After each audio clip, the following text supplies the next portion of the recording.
5 IFM, ang idol mong FM, Supay Ang idol kong FM 99.5 IFM. Idol Lawrence Martinez. IFM News. IFM News. IFM News.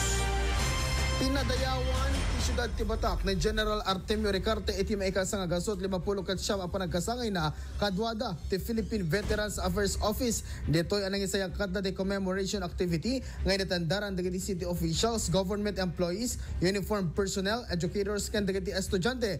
Tinagbalin agas speaker iti nasa nga seremonya ket ni Dr. Shirley Agrupis ngem in representaran isuna ni Honorable Pia Maria Barbara Mirka Crisolo Gokua, Member Board of Regents ti MMSU. Para iti IFM News, Idol Lawrence Martinez, Tatak, RMN. IFM News. IFM News. IFM